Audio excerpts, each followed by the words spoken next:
Hello there, everyone, and welcome to the Sure IDC podcast, the show about anything and everything. This is Lucas, and let's see what topic we can get into today. We talk about movies, songs, video games, board games, food, books, personality traits, animals, history, anything and everything you can think of. So sit back, relax, because we're just here to have a good time. One of the many statements that come my way often is, "Aren't you good at speaking to people because you are in theater? You should be good at speaking to a large group of people because you are in theater." No.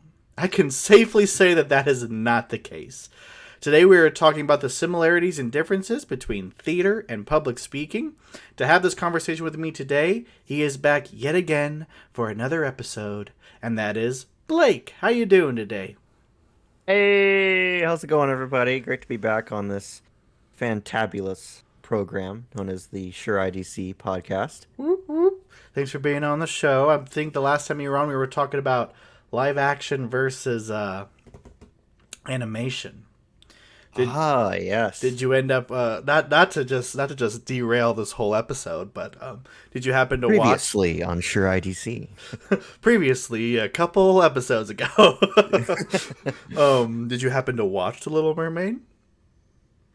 I have not seen the live action Little Mermaid. Actually, I want to say I've seen the original animated. I'm pretty sure back when I went to elementary school, that was brought to when we had like indoor recess, if you will. I don't remember what it was called. It was like rest period. Indoor People recess. would bring they'd bring like people would bring like VHS stuff to watch, and I'm pretty sure there was one person in particular that liked to bring Little Mermaid. But if I watched it, it was like barely paying attention. So I don't even know if I've like fully sat down and watched the original version. So So you haven't That's- watched the live action version yet? nope, I have not. I've seen reviews of it. I've seen the pitch meeting for it, which I think is hilarious. But no, I've not actually gone and seen it yet. Yeah. Is it on Disney Plus currently? I don't Or is think it about so. to be? Isn't it still in Okay. theaters? I don't know. I Maybe. don't know either. It might be. It's definitely not on Disney Plus yet. I haven't seen it yet. I know Ariel, my girlfriend, she has seen it, of course, but that's because, she loves The Little Mermaid and everything. I think they went, maybe a couple nights after opening night, but no, I haven't watched it yet. But maybe when it comes to Disney Plus, but they'll probably put it on a premium and make it a week of like $20. And it's like, why do they still do that? Does Disney Plus still do that premium thing? I haven't seen them do that since I think Mulan. Yeah. And maybe they did it with Doctor Strange Multiverse of Madness. I can't remember, but they haven't really been doing that lately. I think because it's gotten such pushback for people being like, I already pay for this service. Why are you making me pay $20 again? It's like, just put it on when you want to put it on. It's like, just put it on Right. when I can watch it. Well, yeah, I mean, I ended up watching Mulan, but I waited until they just made it a regular movie on there. Yeah. I'm like, I'm not paying $20 on a service I already paid for, Yeah. So Anyway, rabbit hole there. But yeah, if you have not listened to that episode, go back and listen to it. It's live action versus animation, and it's pretty good episode actually. So yeah, I'd say we had an animated conversation about it. it is true. We did have an animated conversation and a live action conversation about it too. Yeah, it's kind of mind blowing if you think about it. It really is. So public speaking and theater, what's your background in theater? Like, have you done any theater ever? I don't think I've ever asked you this question. I've done a little bit. Before I went to college, I was actually involved in a skit group at my church, and we would do these different skits and whatnot from just different groups that had already done them. We'd do our version of them and that kind of thing. So I've done, you know, I've done group projects where it's, you interacting with a group of people, you're rehearsing your lines, and I've also done, I don't know what the technical term is, but a solo sketch, where you're just, you're memorizing all the lines and you're trying to put on a dramatic performance and it's just you. A one So man I've done a show. little bit, one man show, yes. So I've done a little bit of that, and I actually really enjoyed it. It was a lot of fun. Hmm. And yeah, that's about my extent. I didn't really do anything much with it afterwards. We used to have it's like a yearly talent, like a youth group, district get together where they'd do like different talents and stuff. So some would do skits, some would do singing, some would do, you know, artistic things like with drawing or painting, stuff like that, and they'd be judged for it. And I would compete in some of those with the drama performances, and it was a lot of fun. So you do have a little theater experience. I mean, I don't want to brag, but I've been there, done that with about 5 people. But So in solo. yes, and by It's myself. it's solely. What is your background in public speaking, however? Um, I've actually done some public speaking. I've done some for school before. I've given like some smaller speeches at church. Just talking about different things. I think I've done a mini sermon before. I think Oh. that was one of the things that I entered into for that drama youth group contest. I'm pretty sure I did that, but um, yeah, I've done a bit of public speaking. Certainly done a lot of radio and podcasting, of course. So I've had I'd say a healthy mix. Ooh, I didn't even think about that. Technically, are we public speaking right now? I mean, technically, yeah, it might not be on a stage, but it's available to the public. That is very interesting. That maybe the topic of this conversation is what is public speaking? But no, I mean, I guess that's technically right. I mean, podcasts, preaching in church, radio, standing on top of, or standing on top, standing in front of people. Yeah, that is interesting because, you don't really think about this being public speaking. I mean, even if, unless you're doing a live podcast, I guess, but even if you're like videoing, you don't really see it as public speaking. Yeah, I guess it just depends on how you define the term. I mean, some may say, well, it's not technically public speaking because you're just talking to each other and people just listen to it later. But I do think there's a certain amount of, should I say, skill that goes into Hmm. doing something like this on a, as far as confidence level, and I think doing some actual public speaking helps with that. Yeah. And vice versa. I think if you can get comfortable with talking in front of a microphone, even if it's just you, sometimes you can use that experience when you public speak in front of people. And you Yeah. can pretend that they're not even there and it's just you and the microphone. Just you and the microphone. Just like if you were in your room doing a podcast all by yourself. Just like if you were in a one man podcast. And all that listens to your podcast is your mom. But hey, you Hey, can talk. you got that one listen. That's all that matters. That's All right. it takes is one listen, folks. I'm still public speaking.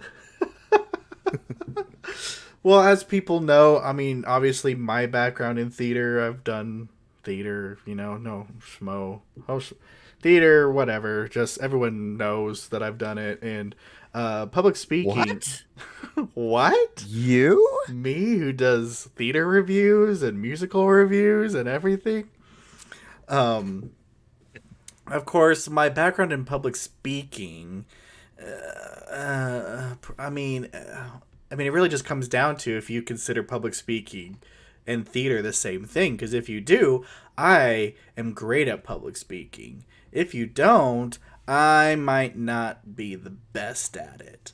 Um, I mean, obviously, I took a class in college, public speaking class, um, and I mean, I can stand up in front of a group of people and try my best to talk to them. I can, but do I enjoy it? Not necessarily.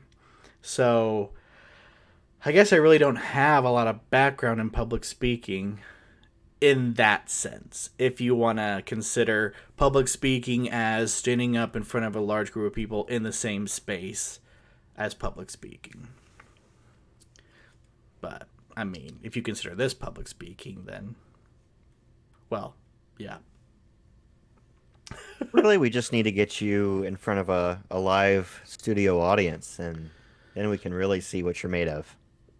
I'd be a nervous wreck. I feel like I'd be a nervous wreck. It's insane. Like I really so like I said, I took a public speaking class in college, and I'm pretty sure I was a straight B student in college. Um, but I think I got two C's in my time, and I want to say one of them was public speaking because Yeah. it was the tests. Like I mean, I love the teacher to death, but like her tests were so difficult, and I'm not a test taker. So, Did but you have Dr. McNeil? yep, Yeah, I did too. yep, yep. So, but it is interesting because in the class, I mean, obviously in the class you learn how to public speak, you learn, how to write a speech and how to I almost said perform it and how do you present it. Um, and then it's just interesting like public speaking class. I mean, they teach you how to public speak uh, because it's a very important thing, and there's some people that would never do it ever again in their life, but they still teach you it. So I mean, just like a lot of those things they teach, but that's not this type of episode. but let's talk. You mentioned something about radio, which I kind of want to talk a lot about because and podcasting can, I guess, be formed into that. But what's your experience with public speaking in radio form? Well, I mean, it it kind of goes back to just the different events that I would do with the radio station that I worked with at College of the Ozarks. We would do the traditional what you would consider traditional radio, where you're in a studio and you've got music playing, and you'll occasionally jump in between songs and give like a weather update, talk about what's coming up next, yada yada yada.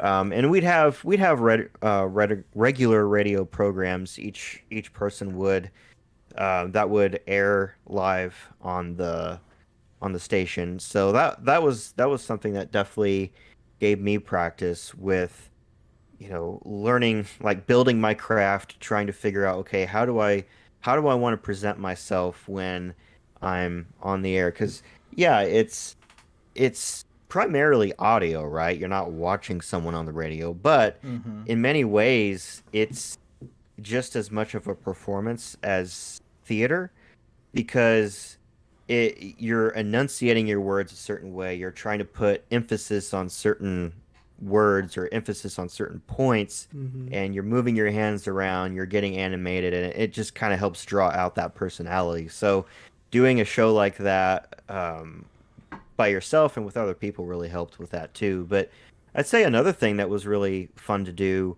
was did you ever go to the farmers market at C of O? Mm-mm. Well, maybe like once or So twice.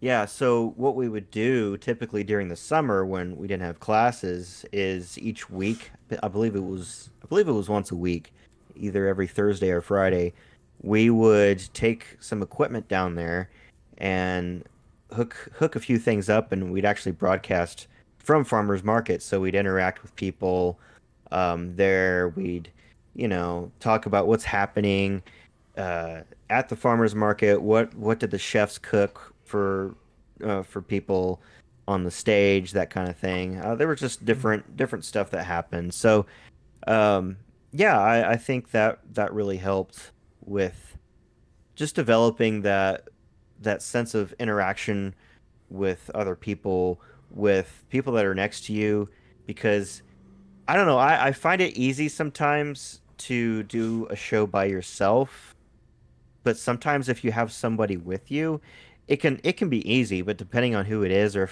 if you have someone that's just kind of watching you, it can be really nerve-wracking.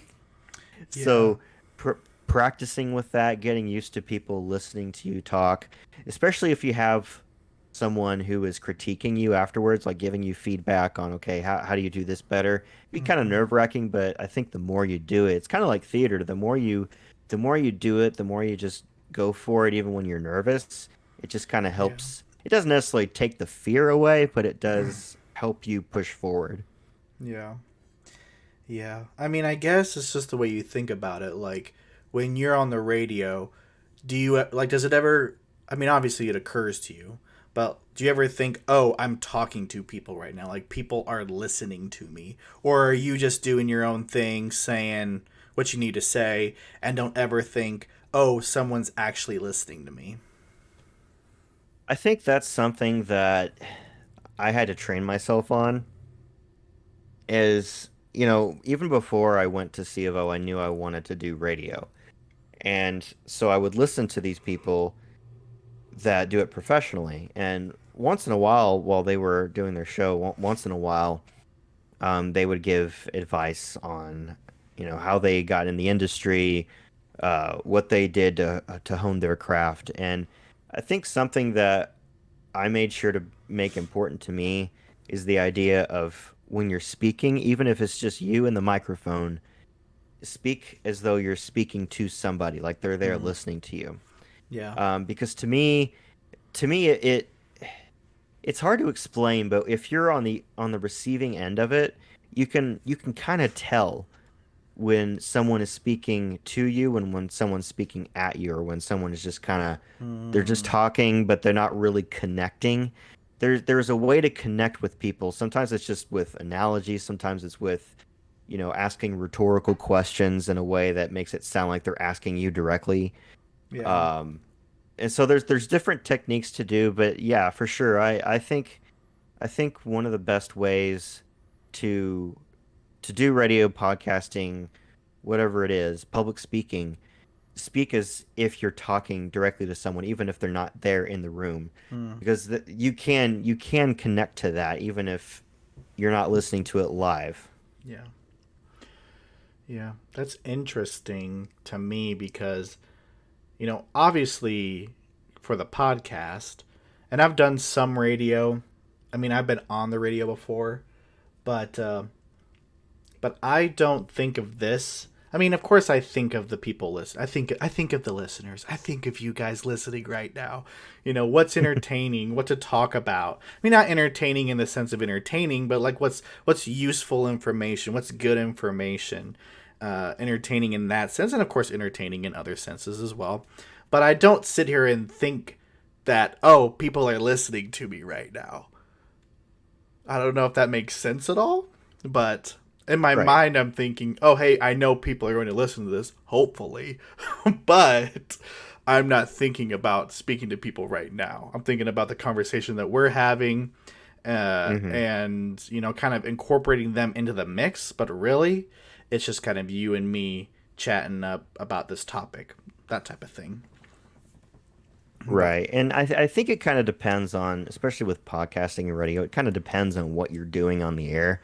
If you're just, if you're giving weather information, or or if you're just having a conversation with someone, that tends to be what you think about more, versus if, at least in my case, if I'm doing something by myself, if I'm doing a podcast where I'm making an argument about something, whether it's, my stance on whatever this topic is, or what do I think about this movie or something like that. If it's just me, it's easier to think of it as I'm talking to somebody else, even if they're not there, versus Yeah, I mean, if it's you and somebody else, I mean, that's the thing too, is you want to feel as a listener that these people are talking to each other and they're not just one's talking, the other talks over, or one talks and the other one talks, but they're actually communicating with each other and it feels like they're in the same room together, if that makes Yeah. sense.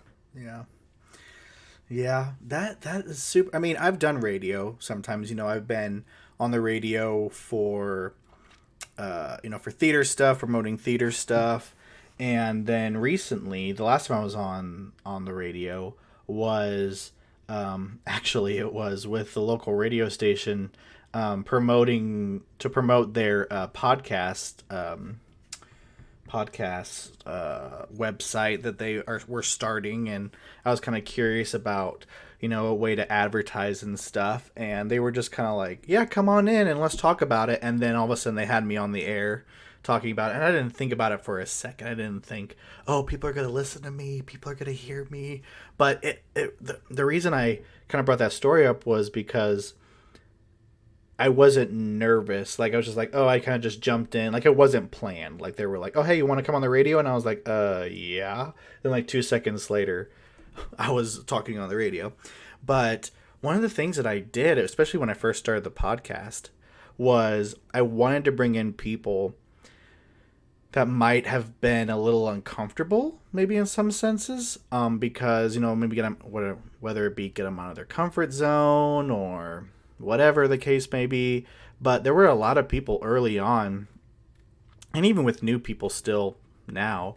I ask them, I say, so were you nervous? And they're like, yes. And then I say, oh, but how do you feel now afterwards? And they're like, I forgot we were recording. So it's very funny just to kind of see that interaction with people who were nervous before they started, but then as it progressed on, they kind of forgot about the nervousness. So, maybe that'll help with on stage public speaking, but at the same time, people are also staring at you the entire time. It's true. So, Well, it also just reminds me of, kind of what it's like when you're trying to have a conversation with someone for the first time. And sometimes, depending on who it is, maybe you're nervous. You're not sure what to say, how it's going to go. But then when you start talking to them and you start clicking, and then it feels natural. And before you know it, you forgot that you were nervous. It's kind of like that, which I don't know. That's one of the things I like about communication in general is, yeah, I can be nervous about doing it, but once I've actually started doing it, it just feels natural. It just feels right. yeah. It's like when I did the drama stuff when I was younger, I was terrified getting up on stage in front of people because, like you said, they're staring at you the whole time. So you're Yeah. like, if you mess up or stumble on something, I don't know about you, but I'm really quick to find that person that notices when you've stumbled and react to it, Hmm. and it's embarrassing. Um, but at the same time, once I actually got on the stage and I actually started doing what I rehearsed to do, at least for me, the nervousness, the feeling of being terrified just kind of went away. And from that point on, I was solely focused on the performance, making sure I got the lines right, Hmm. and just went through that. And by the time I was done with it was kind of fun, actually. Yeah. Yeah. Yeah, theater's a different ball game in my opinion. As I kind of hinted in the intro, was that I don't believe public speaking and theater are the same thing, even though a lot of people think that they are the same thing. Which maybe it can be classified into two separate things, whether you're performing or presenting. If you're performing something, that's different. In a sense, this podcast is a performing. It's not a presentation. There's no Excel, PowerPoint or anything. And so Thank maybe, goodness. yeah, thank goodness. But maybe it's just in that sense. People think about it in that sense. I mean, people don't think about it in that sense. Is that in one way, in one thing that you're doing, you're performing, and the other thing that you're doing, you're presenting. And theater is just a whole different thing because, we can talk about. Let's kind of like get into theater and everything, but yeah, I mean, obviously, the biggest thing about theater, which you can argue that there has this aspect in public speaking as well, is that there is a, I don't want to say the word disconnect, but there is a literal barrier between your audience and the stage. Of course, like I said, that argument could be said with public speaking because you've got your audience and you've got you presenting. But I don't know. Like, what's your thoughts on that? Is that debatable? Is that not debatable? That theater and public speaking are different. Well, just the fact that just the way that the setup is. I mean, obviously, there's different ways of public speaking. Some people can public speak in the round. Some Hmm. people can public speak, in a classroom or whatever. But do you Yeah, I but do you think that disconnect between the theater audience? I mean, people go to the theater not expecting to be at a presentation. They expect to be not, you know, that type of thing. right. Yeah, I think again, it just kind of depends on what you're doing as far Mm, as radio and podcast. Certainly, there's the more conversational podcast. There's the more informational type of podcast. Um, Something that's more of like a lecture or a presentation. But I've always loved the description from one of my mentors in radio actually who referred to radio as theater of the mind. hmm, And it basically one of the things that is the most fun about radio, and especially with people that can do it well, is the ability to tell a story without any visuals. And a yeah, lot of time that comes with its own level of theater. Like I said, with the way you enunciate, the way you put emphasis on certain things, the way you hmm, just tell a story and draw things together yeah, is very much a type of theater that, while it may lack the visual quality that you would expect in an actual theatrical performance, if if you can do radio properly, it's the ability to put a mental or a visual image in someone's mind mm, without showing them anything. It's kind of like reading a book yeah, in a sense. Like you're able to read a book, you can imagine the scene, you can imagine the characters, yeah, even though you're just reading words on a page. It's just another form of communication. Um, but yeah, I mean, there's certainly things that are different about actual theater, as far as, you know, casting for people, playing different roles. You're not necessarily, I mean, I guess it depends, but you're not necessarily in theater playing yourself. You're usually playing a different character yes, and you're trying to act out that character. Where there's definitely there's definitely like podcasts and things like that that you can find that have that in it, but for the most part, it's usually someone giving you their take on something, or describing something in a certain way.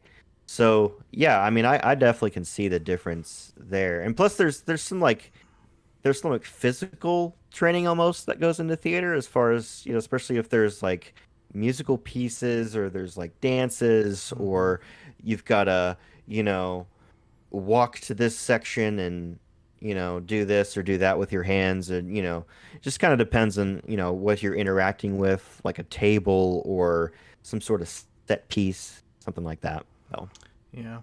And I think what you said is the prime, perfect, and really one of the only reasons why I will argue that theater and public speaking are completely different.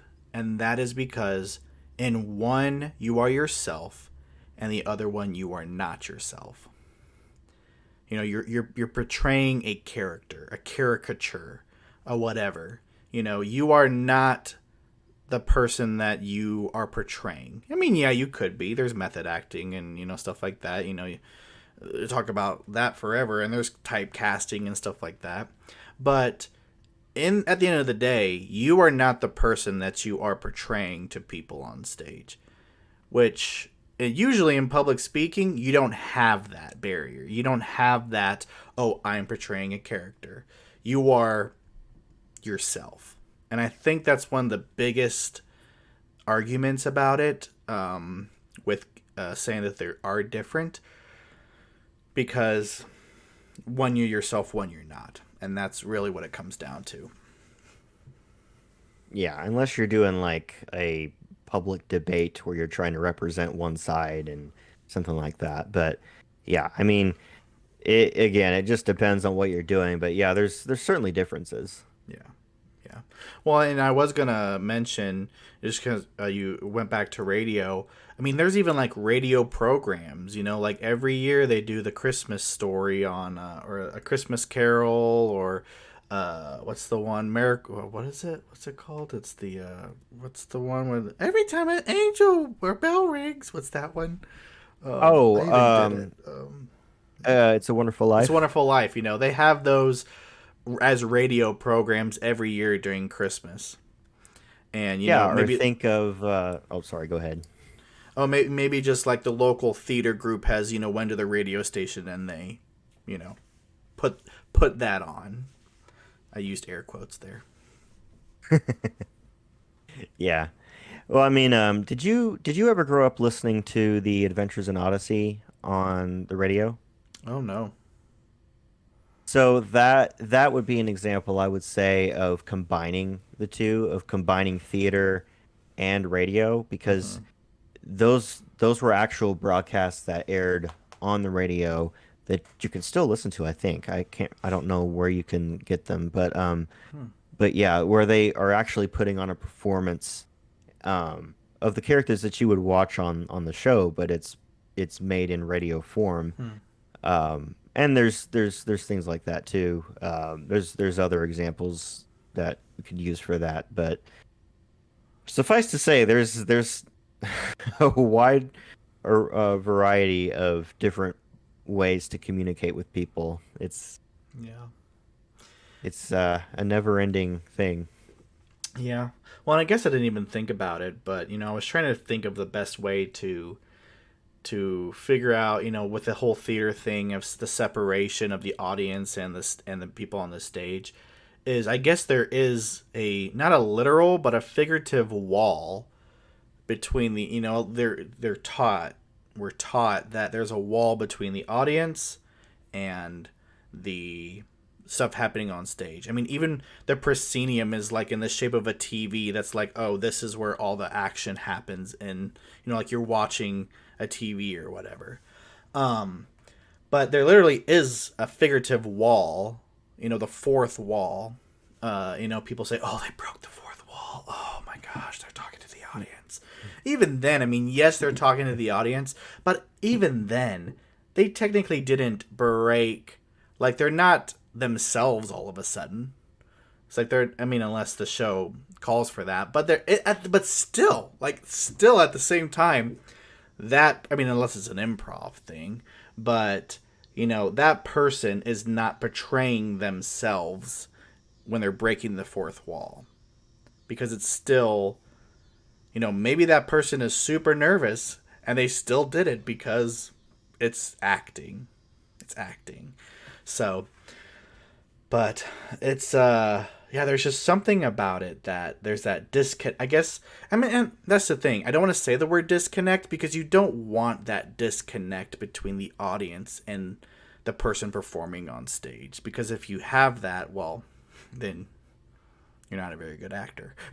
Because you want people to be engaged. You want people to be connected to what you're doing and saying and performing. So I don't want to use the word disconnect, but there has to be that, not has to be, but there is that difference between audience, performer, audience, presenter of public speaking. Right. They understand that you're not portraying yourself, you're portraying a Well, different character.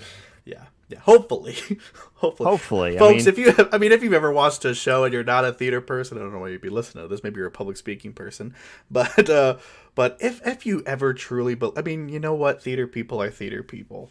They are who they are. Whatever, you can say what you want about them, but and we have. and we have, but you know, they could be portraying that person as themselves. They could not be. That person could be nothing like the person that you just watched for 2 hours. That is the beauty of it. So, you know, hopefully if you ever watch someone and you're like, wow, that person's a horrible person, then you meet him and they're like the best person ever. That's the beauty of theater. And then you think to yourself, holy crap, that person is a phenomenal actor. So Did you? What was that? I forgot what it was called. There was a performance that was done at C of O that had to do with World War II era, and I can't remember what it was, but it's Railway to Heaven. Is that the one you're talking about? that might have been it. Yeah, because There was like, that one was about the prisoner of war. yeah, yeah, that's what it was. Yeah, Oh, what are you gonna say? I'm kind of nervous right now. I was gonna say, hopefully you're Oh, not it was sitting there horrible. watching someone portray a Nazi soldier. You're like, wow, they are really good at that role because that's how they are. You know, that would be unfortunate. You know, Yeah. to be too good at that role. Well, and that's kind of interesting. Is playing. I mean, this is a different topic, of course, for another podcast. I mean, I can talk about, theater and the disconnect and the what people see you as portraying on stage. I mean, in college I was typecasted as the angry dad who was money, work, never have time for your family, and then he had a change of heart at the end, and then so I was always considered kind of a grumpy person.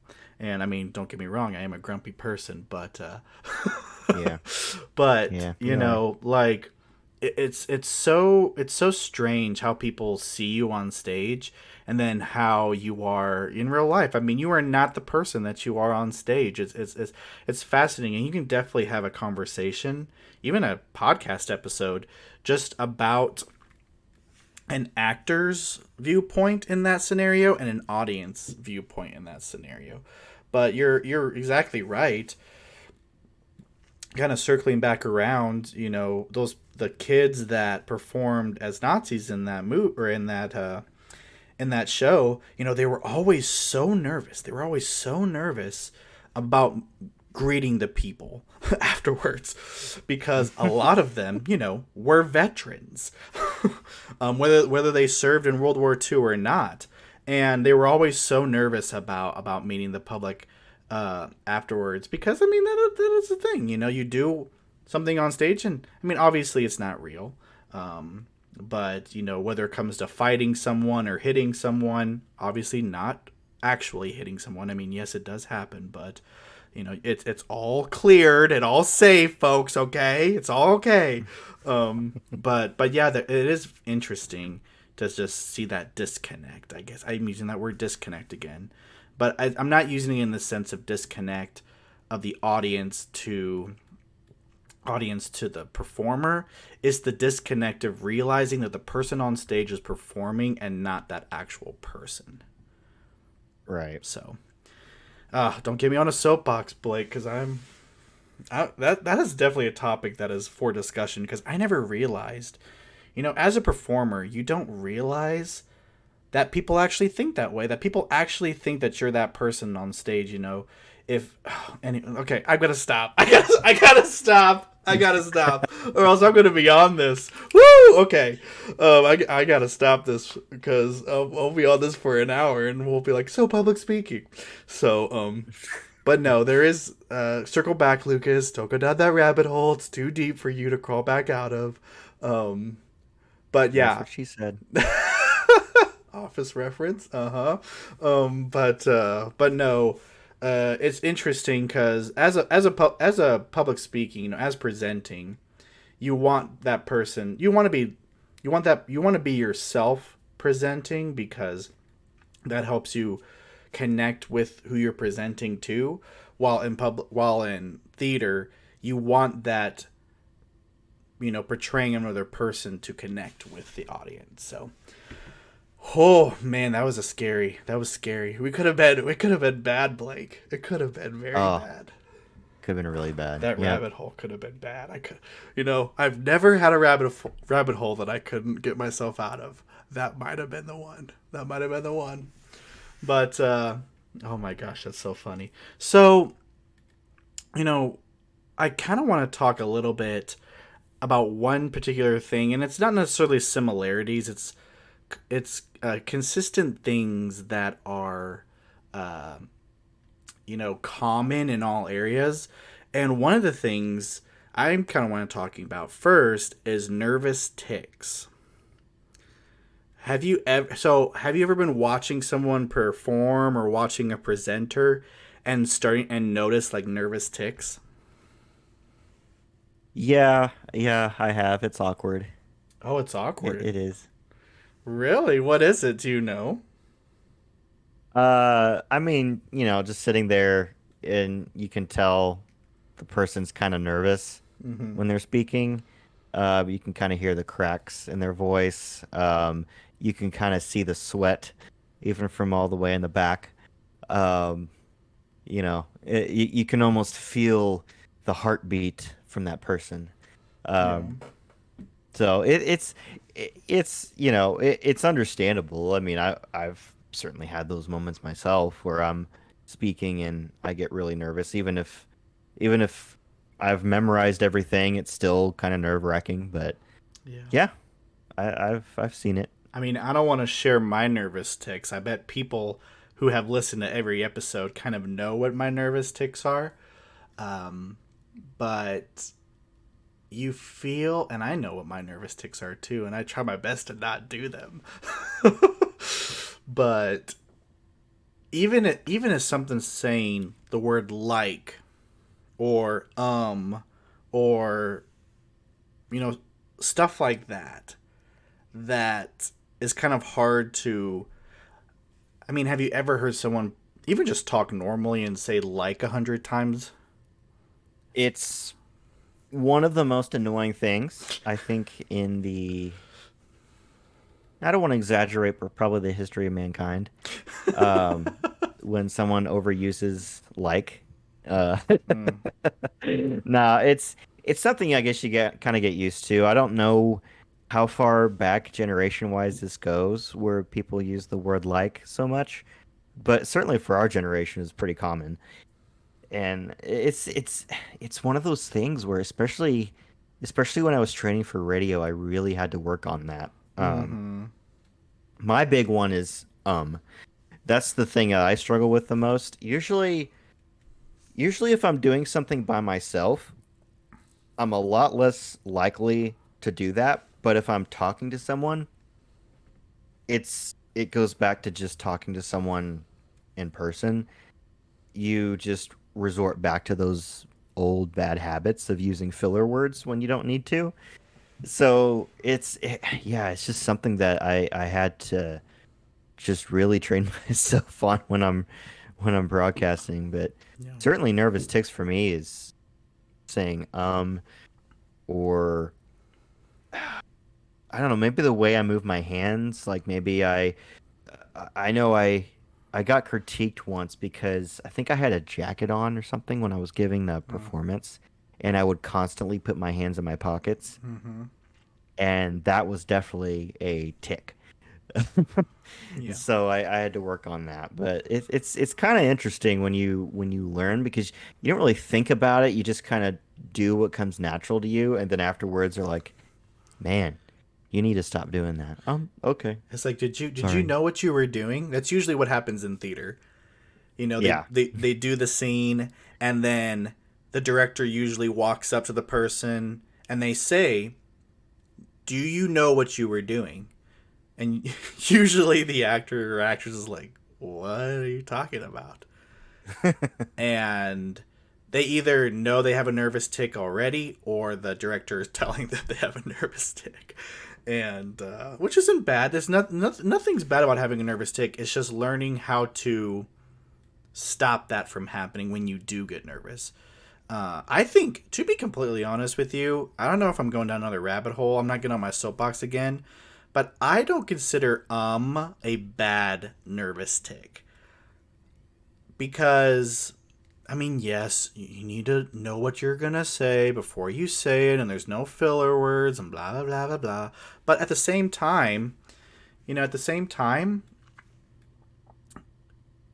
you to say it's almost like going like you're thinking of what you're saying. Like, what would you rather have? Mm-hmm. Someone say or someone just to sit there? I'd Right. rather have you say I mean, it's a podcast, but I'd rather you have you say because I know you're thinking rather than thinking that I lost you because you didn't say anything. Oh, I just said it. I just said it. Oh, there Oh, he goes. oh, There here he we goes. go. Rabbit. No, just kidding. He is a very thoughtful man, Lucas. But it is very it's harder to notice in theater because you are obviously portraying someone else, but at the same time, if you can tell nervous tics about people, I think that's a skill kind of. If you can tell what someone's nervous tick is, unless it's like blatantly obvious, then that's kind of a skill in my opinion. Yeah, and I when I go to a show of some kind, I'm not necessarily one that wants to look for that. Again, unless you said it's just so blatantly obvious that everyone notices. But Yeah. I don't know. I go to see the performance. I go to get engrossed in the story of what they're portraying. That yeah, I don't really pay much attention to someone's nervous tics on a regular basis. So I mean, you usually see it in high school performances or community theater performances. If you're going to a Broadway or professional show and you see people with nervous tics, I'd be a little worried about what you're about to uh-oh. watch. Yeah. Just saying. I mean, not no judgment, not no judgment whatsoever. I'm not being judgmental. I'm just saying I'd watch out a little bit. But that is an aspect that everybody has. I mean, everyone has nervous tics, and more so, it's in the rehearsal process. I think for the theater process, and you can definitely tell the nervous tics if someone's not comfortable when they're actually performing, but you can actually tell the nervous tics about someone who's presenting as well. So I kind of wanted to talk about that a little bit because that kind of fascinates me a little bit. But last topic of discussion before we wrap this up is what is it? What is it about speaking in front of other people that is so nerve wracking? Like, are they worried about what the people are thinking? Worrying about, if they're saying the right thing or not? I mean, even think of like comedians and stuff getting up and being funny. I'm using air quotes, being funny. But what if they aren't? What is it about being so nervous? I mean, I think if you were to look up fears, I should have done it before we, to see actually where it was on the list. But I'm pretty sure it goes heights and then public speaking. What is it? What is about it? What's your thoughts on it? Do you think it has something to do with introvert versus extrovert? Because I feel like if you're far more extroverted, you're less likely to care. Not saying that you are guaranteed not to, but as someone who's naturally introverted, it kind of goes back to why I struggle with talking to people in general, as far as just walking up to someone and starting a conversation, is because there is that fear of what are they going to think? Do Mm-hmm. they even want to talk to me? And on down the list. So for me, that played a big role in the fear is you've got everybody watching you, and my natural tendency is to not be the center of attention. I would much prefer not to be the center of attention as far as physical eye contact attention. I would much rather hide behind a microphone and a monitor, and that's it. Uh, Yeah. but what's kind of interesting too is I always found myself being more nervous the smaller the crowd size. If I was speaking in front of a pretty big audience, Mm-hmm. quote unquote big audience, big for a uh, small town guy, Yeah. I would be a far less likely to be that nervous about it just because there's so many people there that I'm looking more towards, maybe you train your eye on that one focal point that you look at as you're walking across, different parts of the stage. You might Yeah. look in the general direction of the audience, but you're not necessarily looking right at each person. They say Whereas like if you're look in right above the back row's head. Right, Yeah. right. Whereas when I was in public speaking class and you've got, a dozen or two more students, 20 to 30 students, it's a lot more nerve-wracking because they're a lot closer to you. More than likely, they're people that you are more familiar with, even if it's on a pretty acquaintance level. You've been around them enough. And yeah, it's just that fear of screwing up, of being laughed at, even if it's totally irrational that people would laugh at you, like people that know you, that get along with you, friends, family. But it's yeah, you want to perform at your best, so Mm. you don't want to make any mistakes at all. At least that's what would go through my mind. Yeah. Well, in public speaking, it's a lot harder to cover up your mistakes. Um, I mean, you could literally just stop and say, oh, "I'm sorry, I misspoke. This is what I meant." Like, and then Yeah. move on with your life. In performing, it's a little harder if you say the wrong lines out of sequence. It messes up other actors and stuff. It's a little bit harder to cover with that. But and so maybe you're right. I mean, but at the same time, I've heard it. I mean, I've messed up on stage before. I know, right? So surprising. But uh, the audience doesn't know that you've messed up. And if you work with True. good people, they're easily to kind of swing it back and put it, make it make sense again. But I did look it up actually. So the term is actually glossophobia. That's the fear of public speaking. And Oh. it says that it's a very common phobia and one that is believed to affect up to 75% of the population. I believe it. So, and honestly, yeah, yeah, I'd believe it too because it's just one of those things. I mean, obviously, they have the phrase, "Well, just picture the audience in their underwear." It's just a popular saying that people say to people that are nervous about public speaking. Which I never understood that thing because first off, if I'm standing in a room and everybody there is just in their underwear, I'm either going to laugh or I'm going to run. I'm I not wonder going where to just. I wonder where that phrase came from. Like, I would like to know it. It's kind of concerning. Like who's standing there thinking, oh, I just need to think about people in their underwear. It's like, why? I don't know. Maybe it's just me. I just every time I hear that I think, oh, eh. interesting. Okay, I just looked it up. So it says, in theory, picturing your audience naked or in their underwear is intended to make you feel more powerful, more in control, and somehow less vulnerable. Hmm. I Yeah, think I'd be maybe. more vulnerable. I'd be like, "Why are you guys in your underwear?" Yeah. Yeah, there's people that you would not want to see in their underwear, but that's a totally different Yeah. conversation. Um, I just try to picture the whole room empty. That's what I try to do. Hmm. Interesting. Interesting. Doesn't always work, but that's what I Yeah. try to do. Well, it is interesting to say the least. Kind of, wrapping it up here, talking about public speaking in theater, the differences, the similarities. There are a lot of similarities between theater and public speaking. And I think we touched on a lot of them. But I think the differences kind of outdo the similarities. and they are not the same thing. What's your thoughts on that? Do you think they're the same thing or not?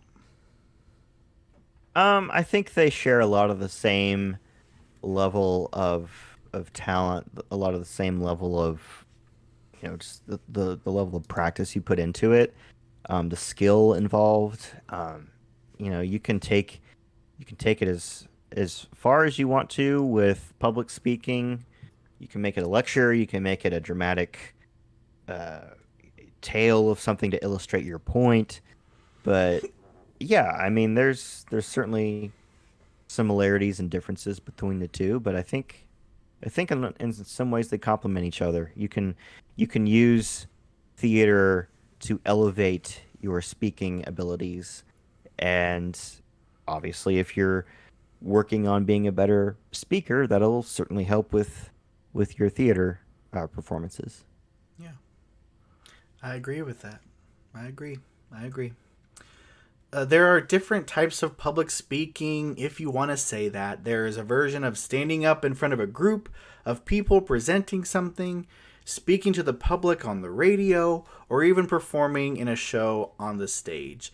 One is not better than the other, but I would say they are definitely not the same thing. Some people are great at public speaking. Some people aren't. Some people are great at theater. Some people aren't. It just depends on what suits you the best. So thanks for being on the show, Blake. Really appreciate it. Yeah, always great to be here and talk to your audience about all these fun issues that I'm sure a lot of people have thought about. All these deep conversations. We That could you have won't gotten a find lot anywhere else. deeper if we went down that rabbit hole earlier. That's right. That's right. Oh man, but well, no, thank you again for being on the show, Blake, and thank you for listening, you listeners out there. Shows comes out every 2 weeks on Thursday. You can follow me on Facebook and YouTube, the Sure IDC podcast. Sure IDC is one word, as you probably already know. You can also find me wherever podcasts are found. So thanks for listening. Stay safe out there, and remember, you don't care. Oh, yeah.